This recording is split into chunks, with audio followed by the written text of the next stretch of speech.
Captain Lee Dong-yun stood on the bridge of the research vessel Harmony, watching the planet below through the main view screen. The world looked peaceful from orbit. Green continents stretched across blue oceans, with white clouds drifting slowly overhead. It reminded him of Earth, though this planet was much older and had been dead for thousands of years. "Captain, we're getting some interesting readings from the surface," Dr. Park Mira called out from her science station. She was the team leader for this expedition, a smart woman who had spent most of her life studying dead civilizations. "The structures we found yesterday are much bigger than we thought. They go deep underground." Lee walked over to look at her screen. The images showed massive stone buildings covered in strange symbols, some kind of ancient city that had been hidden under centuries of plant growth. "Any signs of what happened to the people who built this?" "Not yet, but we're finding more sites every day. This whole continent might be covered in ruins." Park looked excited. She always got this way when she found something new. "I want to take a team down tomorrow morning. We could be looking at one of the oldest civilizations in this part of the galaxy." Communications officer Kim Tae-ho suddenly looked up from his station. He was young, maybe 25, but he was good at his job. "Captain, I'm picking up ships coming out of faster-than-light travel. 3 of them moving this way fast." Lee felt his stomach tighten. They were in neutral space, far from any claimed territories. No one should be here except them. "Can you identify them?" Tae-ho worked at his controls for a moment. "They're Vorthan ships, sir. Military design. Big ones." The bridge went quiet. Everyone knew about the Vorthans. They were one of the more aggressive species in this part of the galaxy. They had a habit of taking what they wanted and asking questions later. But this was neutral space, protected by Galactic Council law. "Open a channel," Lee ordered. "Let's see what they want." The main screen changed to show the bridge of a Vorthan warship.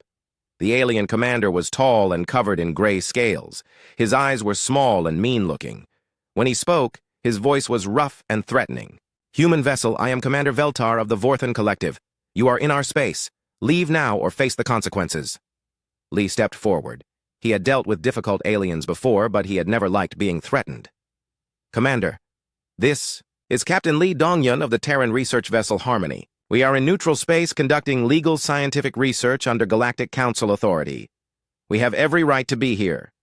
Veltar's face twisted into what might have been a smile, but it looked more like a snarl.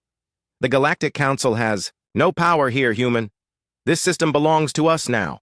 You have 1 hour to gather your people and leave. If you are still here after that, we will consider you hostile." The screen went black. Lee stared at it for a moment, then turned to his crew. Chief Engineer Yoon So-hee was already checking her systems. She was a small woman, but she knew the Harmony better than anyone. "So-hee, what's our status?" Lee asked. "We're a research ship, Captain.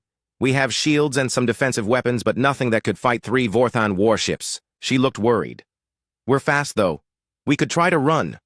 "No," Dr. Park said firmly. "We can't leave. Not yet. Captain, what we found down there is important. If the Vorthans take this planet, they'll destroy everything. These ruins could tell us about an entire lost civilization." Lee understood her feelings, but he had to think about his crew first. 43 people depended on him to keep them safe. "Tae-ho, send a message to Terran Command. Tell them our situation. Include all our research data." "Already working on it, sir," Tae-ho said. His fingers moved quickly over his controls. "It'll take 6 hours for the message to reach the nearest human base." "We don't have 6 hours," Yoon said quietly. Lee walked back to the center of the bridge. Through the view screen, he could see the Vorthan ships getting closer. They were big, ugly things covered in weapons. The Harmony looked like a toy next to them. "Park, what exactly did you find down there?" he asked. The scientist pulled up her data on the main screen. "It's not just ruins, Captain. We found evidence of what happened to the native species. They didn't die from disease or natural disaster. Someone killed them. All of them." "Who?" Park's face was grim. "Based on the weapon signatures we found, it was the Vorthans. This was one of their early conquests, maybe 1,000 years ago. They wiped out the entire planet, then left it empty." Lee felt cold. If the Vorthans had committed genocide here, they wouldn't want anyone finding evidence. That explained why they were so eager to get rid of the human research team. "Captain," Taiho called out urgently, "the Vorthons are moving into attack position. And sir, they're jamming our communications. I can't send any more messages." On the screen, the 3 alien warships spread out to surround the Harmony. Their weapon systems were powering up. Red lights blinked along their hulls like angry eyes. "Raise, shields," Lee ordered. "All non-essential personnel to emergency stations." The bridge lights dimmed as power flowed to the defensive systems. It wouldn't be enough. Lee knew it, and from the looks on his crew's faces, they knew it too. Veltar's image appeared on the screen again. "Your time is up, human. Surrender now, and we might let some of you live." "We are peaceful researchers in neutral space," Lee said firmly. "Attacking us would violate dozens of Galactic Council laws." "The Galactic Council is not here," Veltar replied. "We are." The first energy blast hit the Harmony's shields like a giant hammer. The ship shook violently, throwing several crew members to the floor. Sparks flew from damaged control panels. "Shields down to 60%. Yoon shouted over the noise. Another blast hit them, then another. The lights flickered as power systems overloaded. Through the deck plating, Lee could feel the ship's engines struggling to maintain position. "Return fire," he ordered. The Harmony's small defensive weapons shot back at the Vorthon ships, but the energy beams barely scratched their heavy armor. It was like throwing stones at a tank. "Captain, we have hull breaches on decks 4 and 7. Someone called out. "Life support is failing in those sections." Lee made a decision that would change everything. He moved to a special control panel that had never been used in all his years as captain. His hand hesitated over a red button marked with warnings in multiple languages. "Taiho, did any of that message get through before they jammed us?" "Yes, sir. The first part. Our position and the fact that we were under attack." "Good." Lee pressed. The red button. Deep in the ship's computers, an ancient program activated. A special signal began broadcasting on frequencies that only humans monitored.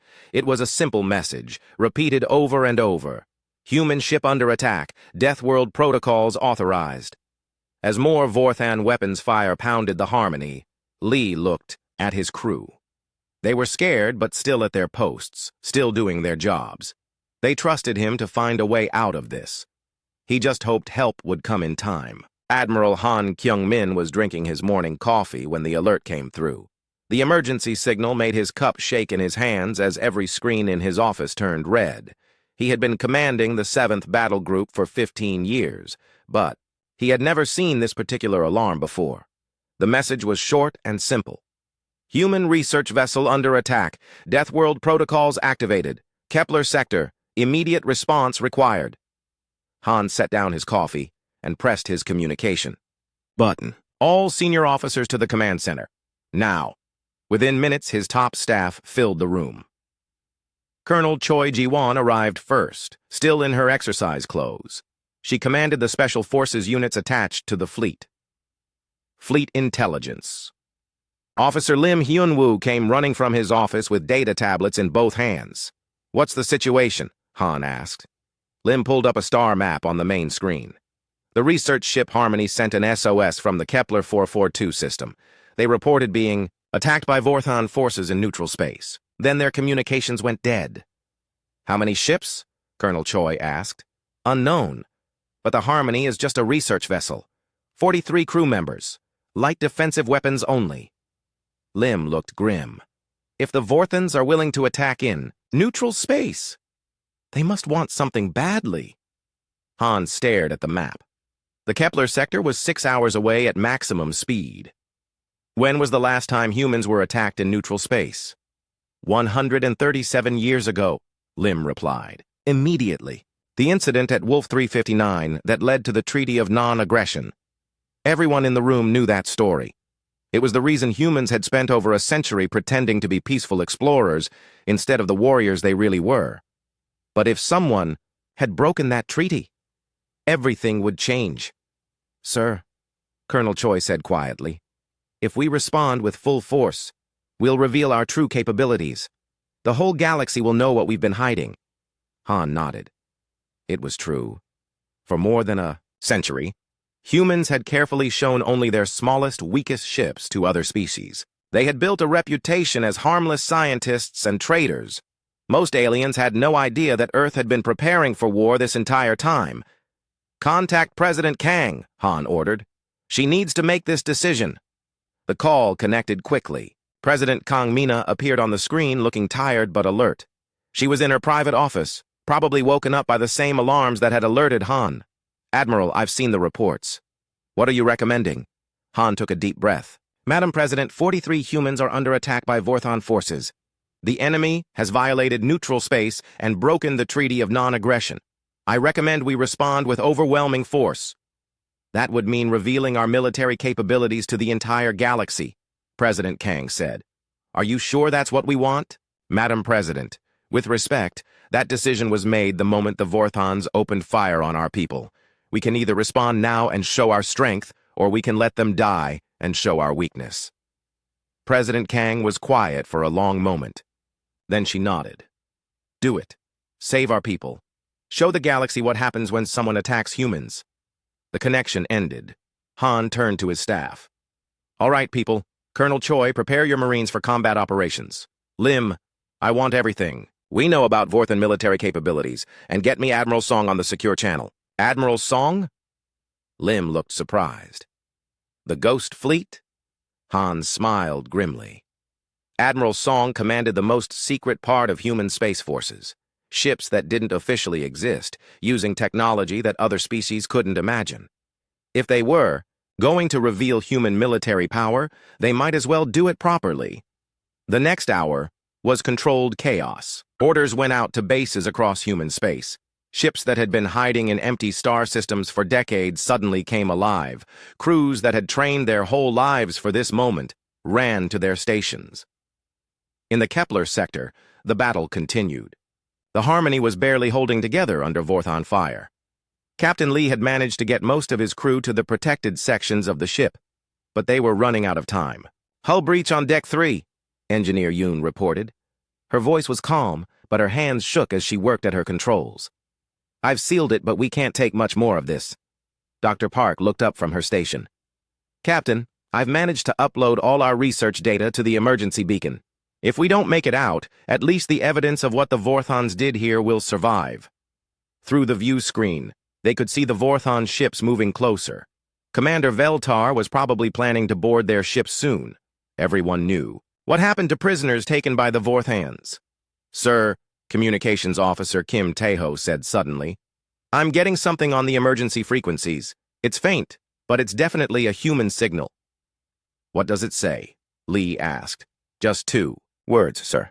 "Help coming!" Back in human space, the fleets were moving. Admiral Han's 7th Battle Group was the closest, but they weren't alone. From the Centauri sector, Admiral Park's 3rd Fleet changed course. From the outer territories, Admiral Kim's Deep Space Patrol ships turned toward Kepler. Even the secret bases hidden in asteroid fields and gas giant moons sent their ships. President Kang watched the fleet movements from her command center deep under the capital. Her military advisor, General Bei Jinwoo, stood beside her as they tracked the ships on a massive display screen. "How many ships are we sending?" she asked. 87 at last count, General Bei replied, "including 12 dreadnoughts that the aliens have never seen before. And how many do we need to rescue 1 research ship? Against 3 Vorthon warships? Maybe half a dozen of our cruisers." The general paused. "But this isn't just about rescue anymore, is it?" President Kang shook her head. "No, it's not. This is about sending a message. For over a century, we've let other species think we're weak. Some of them are starting to believe they can push us around. Today, that ends." On his flagship, Admiral Han received reports as more human ships joined his fleet. Some of these vessels hadn't been seen by alien eyes in decades. The Indomitable, a massive dreadnought armed with weapons that could crack planets. The Shadow Strike, a stealth ship that could appear and disappear like a ghost. The Earth's Fury, carrying Marine battalions trained for the deadliest combat in the galaxy. "Sir," his navigation officer called out, "we'll reach the Kepler system in 4 hours." "Good. Signal the fleet. When we arrive, we go in fast and hard. I want the Vorthans to understand their mistake before we give them a chance to surrender." Colonel Choi joined him on the bridge. She had changed into her combat armor, and her marines were ready for battle. "Admiral, what if the Vorthons refuse to surrender?" Han looked at the tactical display showing the approaching human fleet. "Then they'll learn why Earth is called a death world, and why its people should never be cornered." In the Kepler system, the Harmony continued its desperate fight for survival. But help was coming. The largest human fleet assembled in over a century was racing through space to save 43 researchers. The Vorthons had made a simple mistake. They thought they were attacking a weak research ship from a peaceful species. They were about to learn how wrong they were. The first human ships arrived at the edge of the Kepler system like ghosts appearing from the darkness. They had been traveling faster than any alien species thought possible, using engine technology that humanity had kept secret for decades. Captain Nam J-Boom stood on the bridge of the dreadnought Indomitable, watching his sensors track the Vorthon ships near the planet. 3 enemy vessels surrounded the damaged research ship Harmony. The human vessel looked barely alive, with atmosphere leaking from multiple hull breaches. "Distance to target?" Nam asked his weapons officer. 12 million kilometers and closing. "Sir, the Vorthons haven't detected us yet." Nam smiled. The Indomitable was using every stealth system human engineers had developed. To Vorthon sensors, empty space was approaching their position. They had no idea that death was coming for them. "Signal from Admiral Han," his communications officer reported. "All ships are in position. We are cleared to engage." Through his view screen, Nam could see other human ships decloaking throughout the system. Cruisers, destroyers, and frigates appeared like magic around the Vorthon formation. In seconds, the aliens went from hunters to prey. On the Vorthon flagship, Commander Veltar stared at his sensors in shock. Moments ago, his scanners had shown empty space.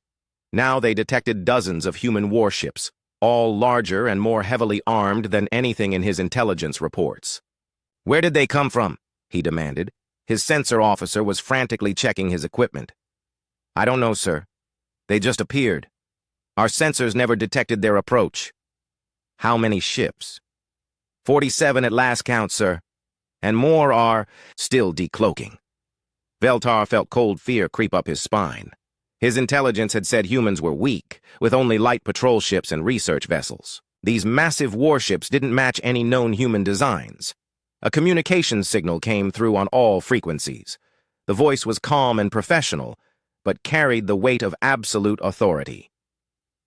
"Vorthon vessels, this is Admiral Han Kyungmin of the Human Defense Fleet. You have attacked a research vessel in neutral space and violated the Treaty of Non-Aggression. Release our people immediately and withdraw from this system. This is your only warning." Veltar looked at his tactical display. His 3 ships were surrounded by a human fleet that outnumbered him 15-1. But Vorthon pride ran deep, and he had never retreated from inferior species before. "Human Admiral, we do not recognize your authority here. This system belongs to the Vorthon Collective. Your research ship was trespassing on our territory." The response came quickly. "Commander, you have 30 seconds to begin withdrawing from the area around our vessel. After that, we will consider you hostile." Veltar made a decision that would doom his ships and his crew. "All vessels, attack pattern Delta. Show these humans what Vorthon warriors can do." The 3 Vorthon ships opened fire on the nearest human cruiser. Their energy weapons lit up space with brilliant flashes of light. For a moment, it looked like they might have the advantage. Then the humans fired back. Captain Nam watched calmly as his ship's main weapons targeted the lead Vorthon vessel. The Indomitable carried particle beam cannons that could punch through any known armor. When they fired, the energy release was visible from orbit around the planet. The first blast hit the Vorthon flagship dead center. The alien ship's shields collapsed instantly, and its hull armor melted like butter. The second blast tore through the ship's engine section, causing a chain of explosions that split the vessel in half. Commander Veltar had just enough time to realize his mistake before his ship died around him. The other 2 Vorthon vessels fared no better. Human ships attacked from all directions with weapons the aliens had never seen before. Plasma torpedoes that burned through shields like they weren't there. Kinetic penetrators that hit with the force of small asteroids. Energy beams that could slice battleships apart. Major Shin Yuna watched the battle from the launch bay of her assault ship. She commanded a battalion of human Marines, soldiers trained for boarding actions and ground combat. She had expected to fight her way onto Vorthon's ships to rescue the research crew. Instead, she was watching the enemy fleet die in less than 5 minutes. "Ma'am," one of her sergeants said, "the Vorthans are trying to surrender." Yuna looked at her tactical display. One of the alien ships was still intact, but barely. Its weapons were destroyed, its engines were gone, and atmosphere was venting from dozens of holes in its hull. Signal from Admiral Han, her communications officer reported.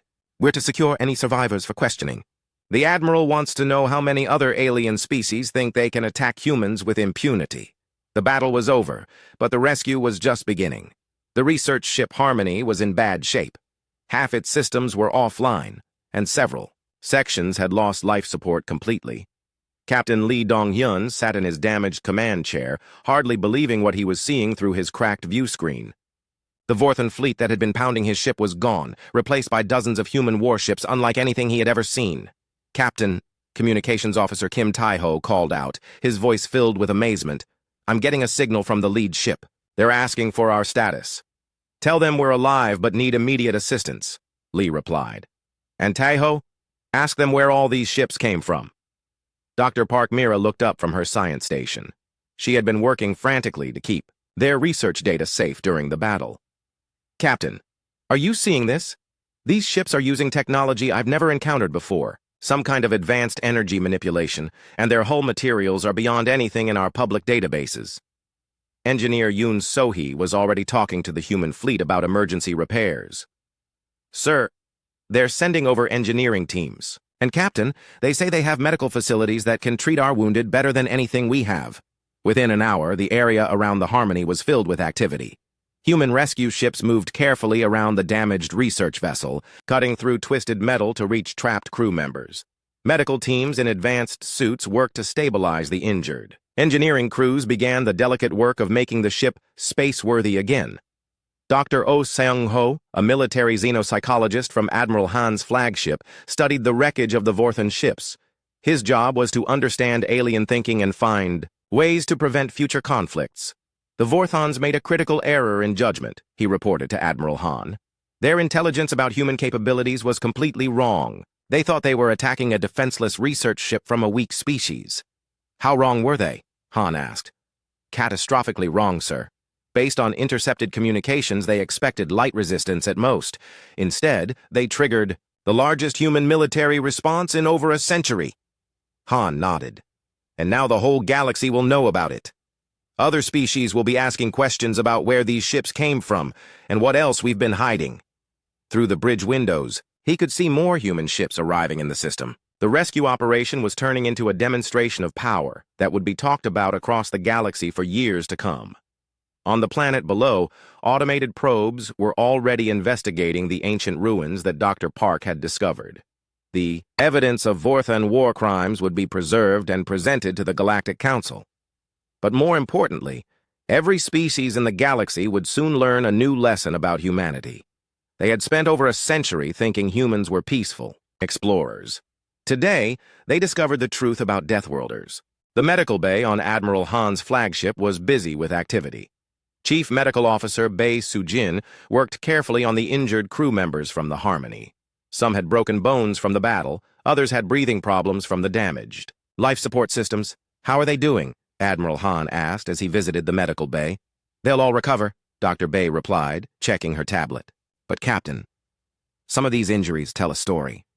The Vorthons weren't just trying to disable their ship. They were using specific weapon settings designed to cause maximum pain and fear."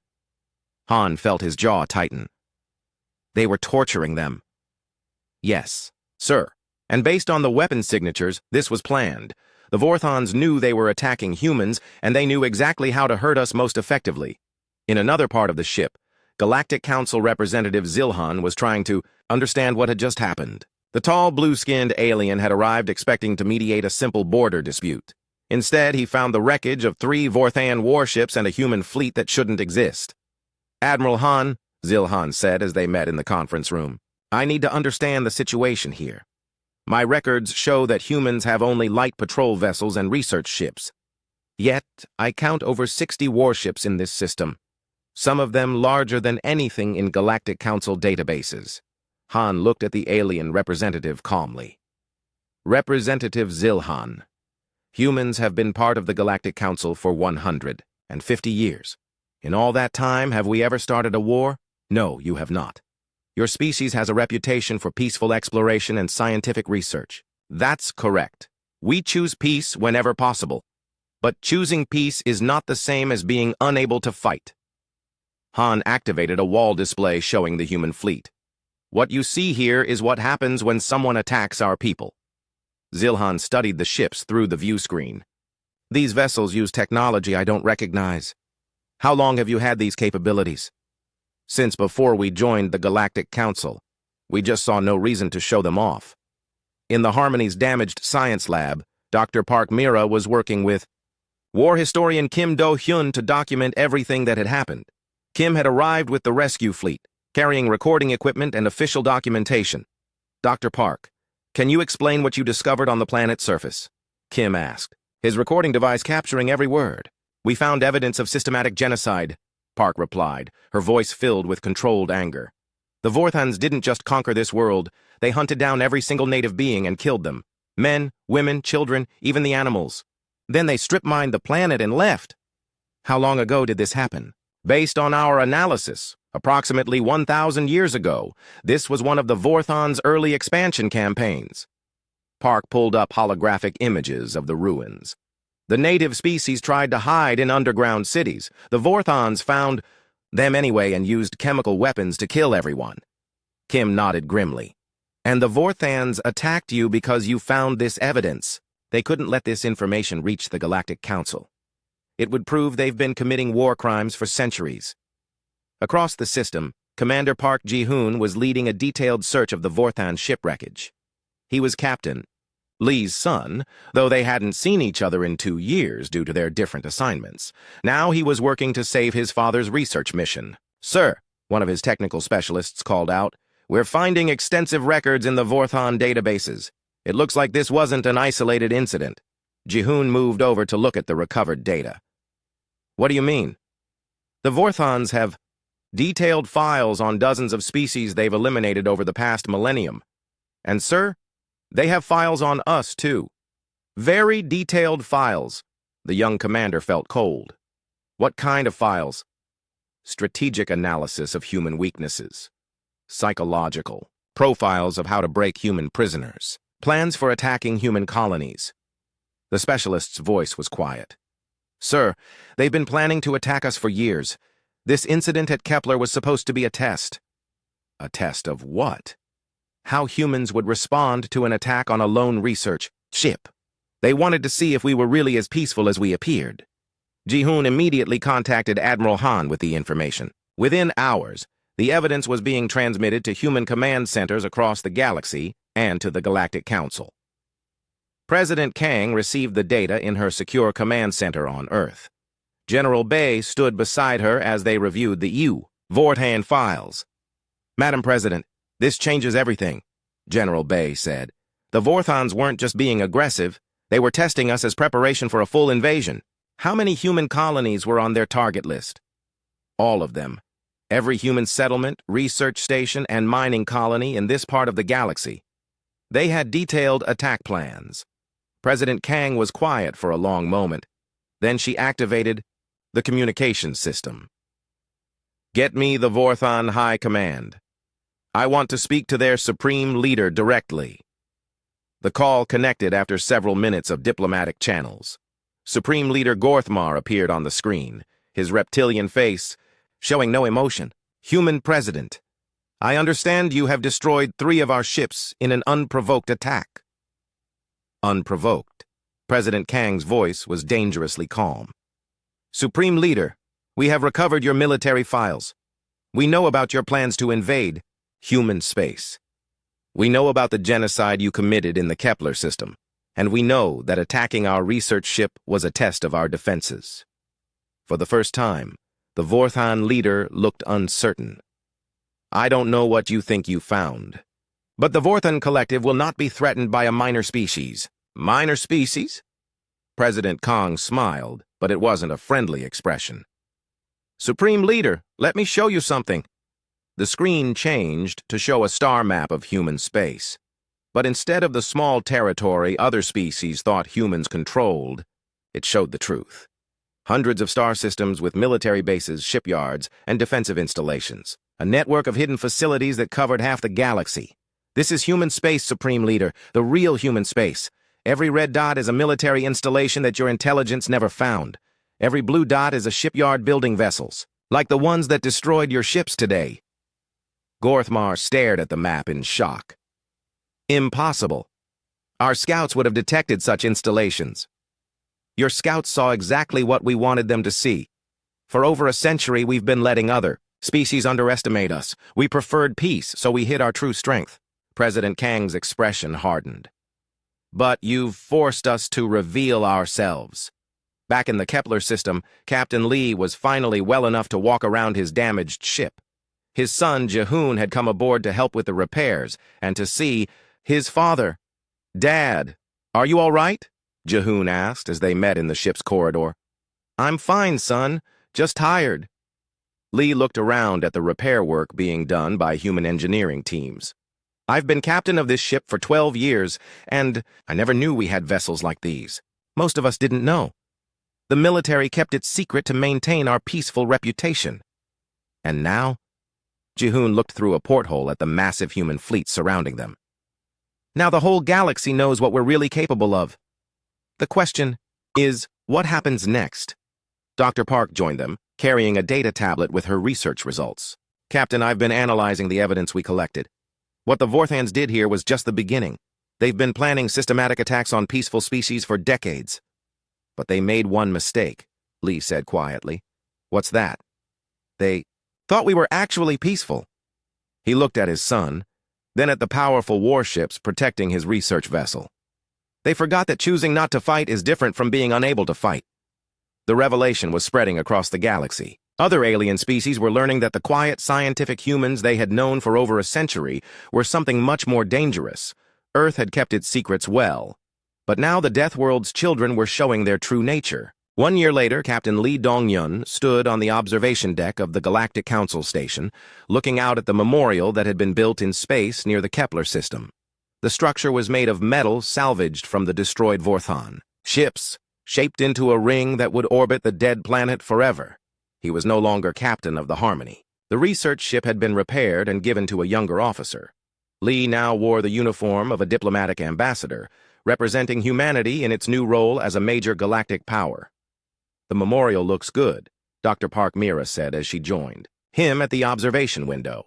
She also wore new insignia, marking her as the head of the new Department of Xenoarchaeological Evidence. Her job was to investigate other sites where species had mysteriously disappeared.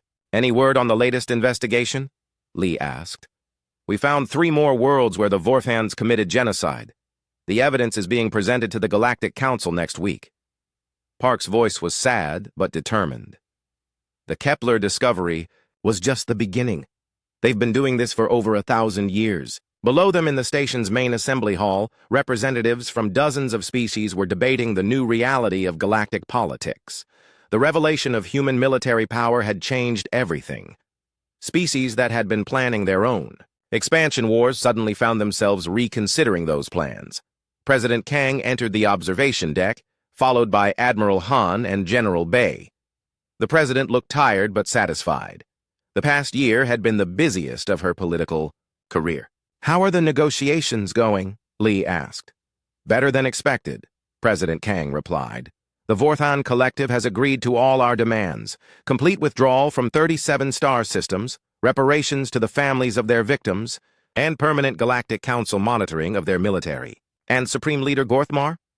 Removed from power by his own people. They blamed him for the disaster. Admiral Han looked pleased. The new Vorthon government is much more cooperative. They seem to understand that attacking humans was a mistake. They can't afford to repeat. Through the station's communication system, they could hear the current debate in the assembly hall. The topic was the new Deathworld protection protocols, a set of laws designed to prevent future attacks on species from dangerous planets. The humans have proven that peaceful appearance does not mean peaceful capability, the representative from the Altarian Republic was saying.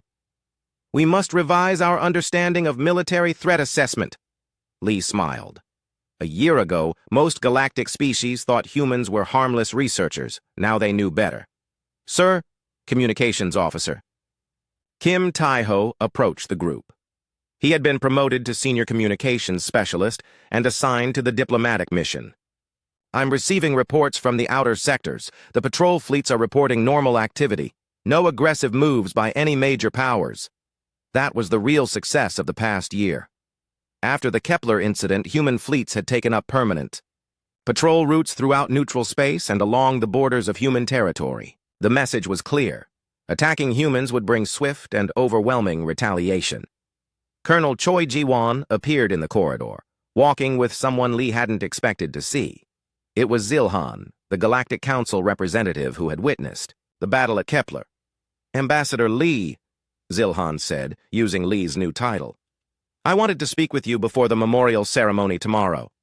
Of course, Representative. What can I do for you? The tall alien looked out at the memorial ring. I've been thinking about what happened here. The Vorthons made a simple calculation error. They thought they were attacking a weak research ship from a minor species. Yes, that's correct. But the error wasn't just about your military capabilities. They misunderstood something more fundamental about humans. Zilhan turned to face the group. They didn't realize that attacking one human means attacking all humans. President Kong nodded. That's always been true of our species. We protect our own.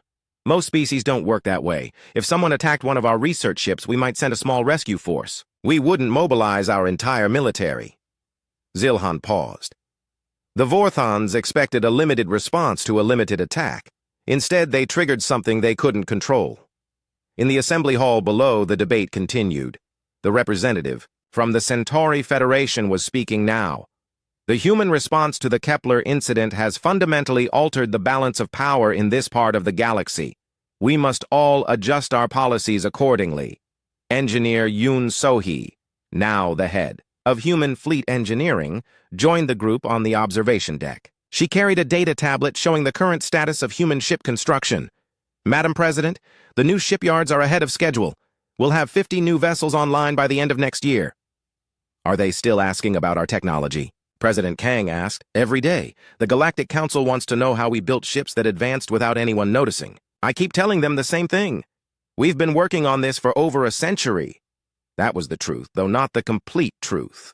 Humans had indeed been building their secret fleet for decades, but they had also been very careful about who knew about it. Even most human civilians had no idea their peaceful government was hiding one of the largest military forces in the galaxy. War historian Kim Do-hyun approached with his final report on the Kepler incident. His documentation of the battle had become required reading at military academies across human space. Ambassador Lee, I wanted to give you a copy of the complete historical record. Everything that happened, from the first SOS signal to today's memorial ceremony. Lee took the datapad and scrolled through the contents. It was a comprehensive record of how a simple research mission had changed galactic politics forever. What's your conclusion, historian Kim? That the cost of the SOS was paid by everyone, not just the Vorthons. They lost 3 ships in their reputation. But the galaxy lost its illusions about human nature. Dr. Oh Seung-ho, the military xenopsychologist, had spent the past year studying the psychological impact of the Kepler incident on other species. His report made interesting reading. Most alien governments are still trying to understand what happened, he explained to the group. They keep asking the same question. If humans had this military power all along, why didn't they use it to conquer territory like other strong species? And what do you tell them? Admiral Han asked. The truth, that humans are genuinely peaceful by choice, not by necessity. We could have conquered half the galaxy decades ago, but we chose not to. That's what makes us different from species like the Vorthons. As the sun set over the space station, the memorial ceremony began. Representatives from hundreds of species gathered to honor the victims of Vorthan aggression and to remember the day when the galaxy learned the truth about Deathworlders. Captain Lee, now Ambassador Lee, gave the final speech of the ceremony. 1 year ago, the research vessel Harmony sent out a simple distress call. That SOS started a chain of events that changed everything. Today we remember not just the crew who survived that attack, but all the innocent beings who didn't survive previous attacks. He looked out at the assembled representatives, seeing species that had once dismissed humans as unimportant. The Vorthons thought they were testing our defenses. Instead, they taught the galaxy a lesson about the cost of aggression. They learned that attacking peaceful people doesn't make you strong. It just reveals how weak you really are. The memorial ring glowed softly in the starlight, a permanent reminder of the day when humanity stopped hiding its true nature. Other species could still choose peace or war, but now they knew the consequences of choosing war with humans. The age of human secrecy was over. The age of human strength had begun. And across the galaxy, other aggressive species looked at their expansion plans and decided that maybe, just maybe, they had enough territory already.